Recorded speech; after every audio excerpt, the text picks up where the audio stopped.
This is actually a suggestion from somebody who had a couple of questions of what the different lights are and how to perform simple functions, so decided why not do a video and kind of get him familiar with the car itself.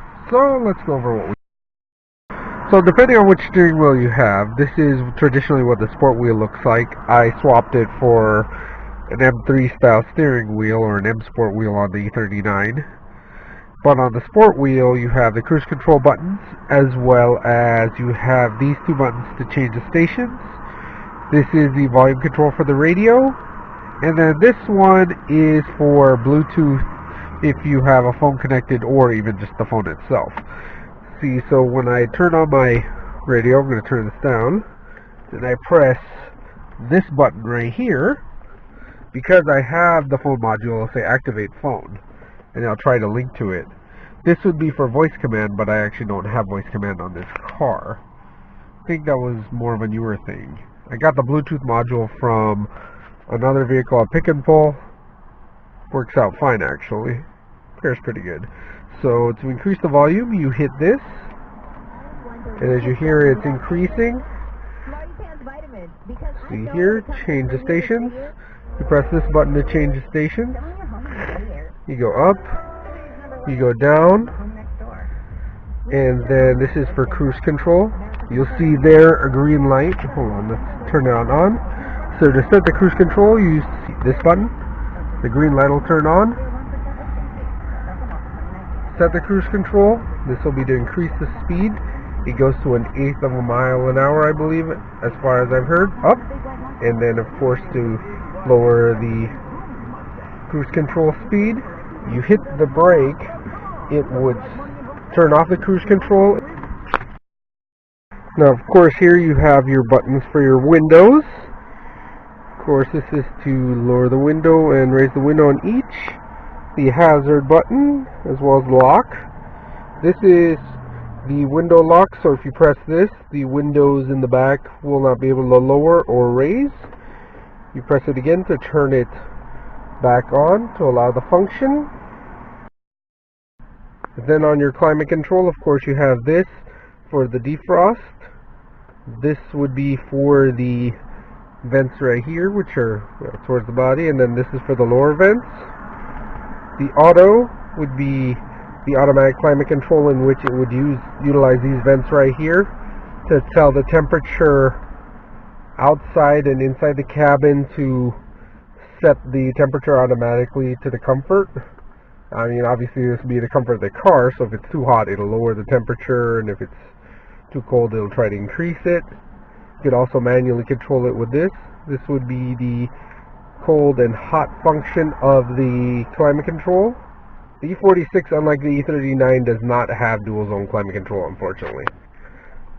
This one will be to turn on the defogger.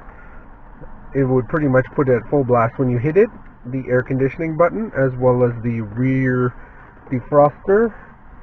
That would turn on for, I believe, a few minutes, because I notice it does turn off automatically. You also have the recirculate buttons. Then if you hit it to this one, actually let's turn on the lights. So this is the first recirc. I guess it set it for 12 minutes.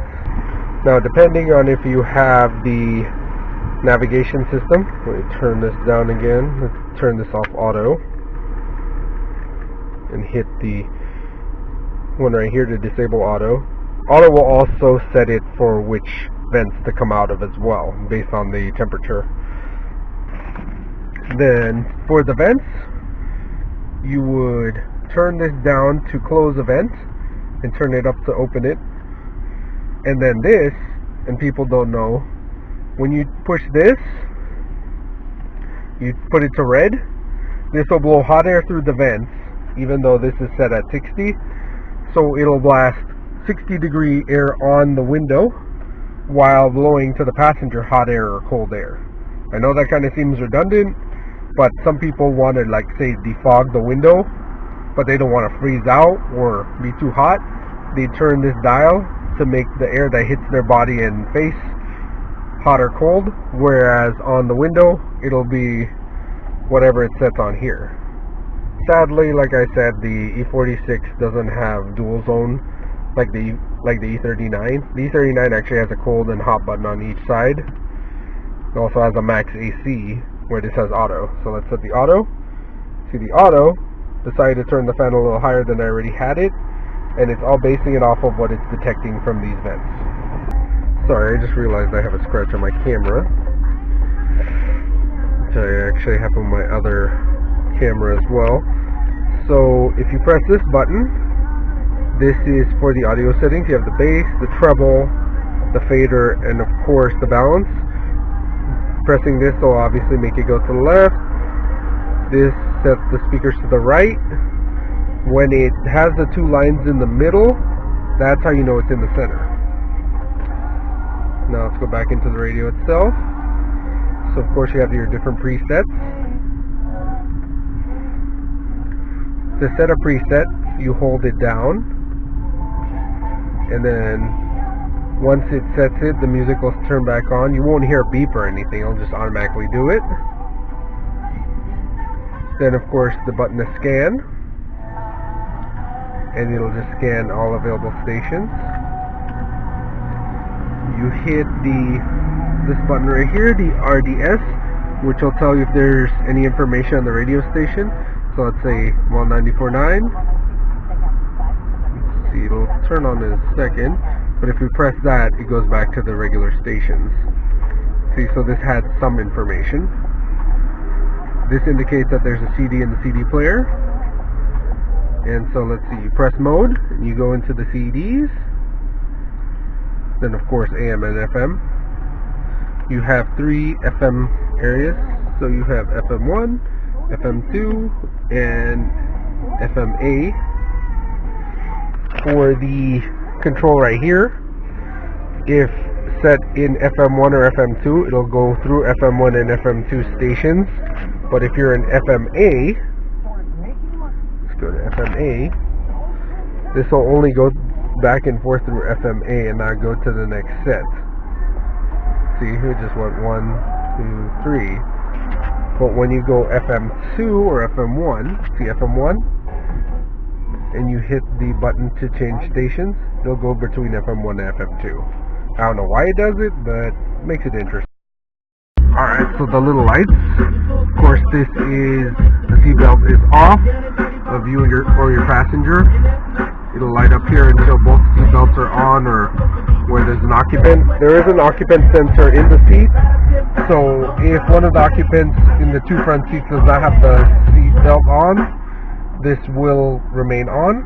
This is the airbag light, of course. Mine is on because of the side airbag when I changed the window. I'm hoping to fix that, but right now, I mean, I don't mind it because I know what it is. Of course, the horn. And here is your miles per gallon. This is the real-time miles per gallon. Some are confused and think that this is what the miles per gallon would be during the tank, but this is actually real time. So say if you were driving, let's see if this works. Well, no, I didn't really move. I had to actually get out of the driveway, which I'm not going to do here.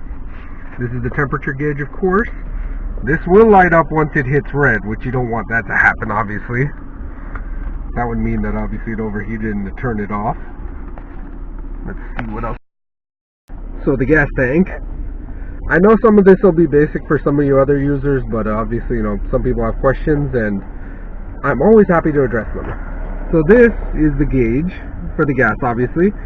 When you're at 2.1 gallons, that light will turn on and tell you you need gas.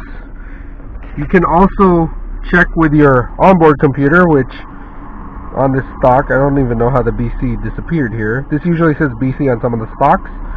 You press this button right here, inward, and it changes to the different functions. So you have your clock, your temperature outside, the miles per gallon, the range, this is how much you have on your tank, as well as the average miles per hour. To reset one of these functions, like say the miles per gallon or anything, you hold this down and you'll see it resets. So there is nothing listed there. This one right here you'd usually use as a service indicator for what I remember in my E34, but to set the clock you would turn this to the right for minutes, or sorry, you would turn this to the right and it would go forward. You turn it to the left, it would go backwards. Now mine's pretty much funky, so I'm not messing with that since I just set the clock. Let's go back into the function. So temperature, miles per gallon. This is the miles per gallon from the last time you reset the stock. So I set this for the last tank. So right now I'm averaging 25.2 and it's going down because the car is on. Oh well. Now let's put it back into the on function. So now I'm going to turn it to the on function. You'll see a bunch of lights light up. So the service engine soon light, unlike your traditional cars, this is your check engine light. Then you also have, of course, your battery light right here and the oil light. With these newer cars, the E46 and the E39, the red light, obviously that's bad. That means it's really low. When it's orange, that means that the oil level sensor is detecting that the level is low. Let me start the car and you'll see it. So when this turns on, I have a busted oil level sensor, so don't worry, my oil isn't low. That means that the oil level is low or too high. When it was red like that, that actually meant that the oil pressure is low. Sorry, my confusion. The red one was the oil pressure, the orange is the oil level. Then when I open the door, you'll see a little picture of the car up here. And when I turned on the light, you see that there's a light right here. You'll see lights in the corners. This will indicate if a light bulb is out on your car. And then you'll also see little red functions for the doors. You'll also see one for the trunk. Let's see. So I press the trunk button. The trunk button for your car is located right here, right next to the hood release. You hit that, you see the trunk level, the trunk light is on. And then to open the hood, it will be right here. And then the EML button, light that you just saw that went away, that actually would be a light that tells you that there's an issue with the engine. I heard it was a throttle positioning sensor, or it regulates the throttle. I used to think that it was called the engine management light. So obviously if that light's on, that's no good. And then of course the battery light, oil pressure light, like I was saying earlier. Then this tells you anything's out or door open. So now let's go inside. Now for your BMW, you want to try not to get this light to often turn on, because these are prone for the fuel pumps to go out. So I mean, to preserve your fuel pump, try to keep it not turning on the light. I would probably say on the range, when it's where it says miles, try not to go below probably 100, maybe 70 is pushing it. I know your fuel pump will eventually go out, but I mean, it'll preserve its longevity. Now let's see what else we got here. For an automatic transmission, you'd see the numbers here for when you put it in manual mode, as well as you'd see P, R, N, and D. I have a 5-speed, so obviously you're not going to see that in mine. Then for your mirrors, this is the mirror switch. When you put the car in reverse, let's actually just do this here. So when it's on the left side, you put your car in reverse. Let's try this right here. You'll see the mirror go down. But if you have it on the passenger side setting, the mirror will not be down even though you're in reverse. So if it's not going down, it might be in the reverse, in the right side switch. Now the mirrors have a few functions. You have up and down, obviously, and then to do it on the opposite side, you switch the switch here, and then that'll control that. Some people have installed the power folding mirrors, which is what I want to do next. And that one actually has a different switch. You'll see a little button here to power fold. It's kind of cool.